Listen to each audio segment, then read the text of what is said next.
Master Jet, good evening. Ano po mas okay sa availment ng medical allowance, group or individual?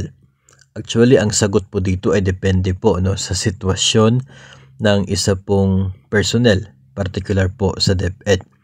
Kung kayo po ay walang existing na HMO sa ngayon at gusto po ninyo na wala na kayong gagawin pa sa paghahanap ng HMO o kayo po ay hindi eligible doon sa mga cash option, ay mas mainam ang group availment. Kasi sa registration form ng HMO, yung group availment lang ang piliin ninyo, tapos sitting pretty na lamang po kayo maghihintay sa HMO ninyo na i-procure ng inyo pong SDO. So wala ka nang ibang gagawin. Maghihintay ka na lamang doon sa HMO na para sa inyo. Wala ka rin po makukuha na 7,000. Kasi yung 7,000 mo, yun po yung ginamit sa pag-procure ng HMO. So yun po sa group.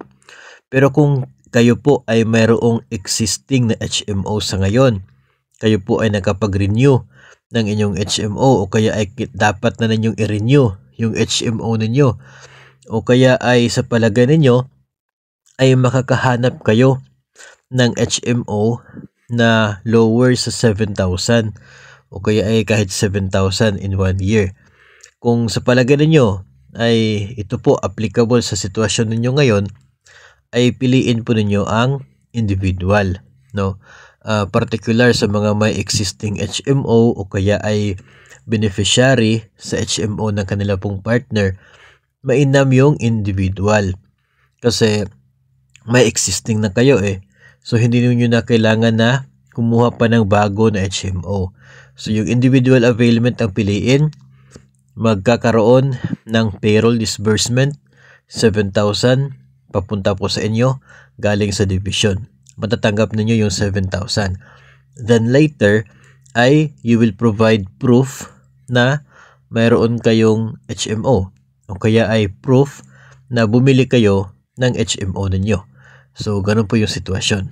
Kung may existing ka na o kaya ay beneficiary ka na, so yun po piliin. Tapos mag-present po kayo ng any of the requirements na nagpapatunay na may HMO ka nga. Pwede yung resibo sa pag-purchase ninyo sa HMO o pag-renew. Pwede rin po ID ng inyo pong HMO o kaya ay yung agreement or policy. Pwede din po yun. So, ganun po. Kung ganun yung case ninyo, ay piliin po yung individual availment. Pero kung walang HMO si Mr. o kaya ay si Mrs., hindi ka beneficiary, ayaw mo maghanap ng HMO, then you go with the group availment.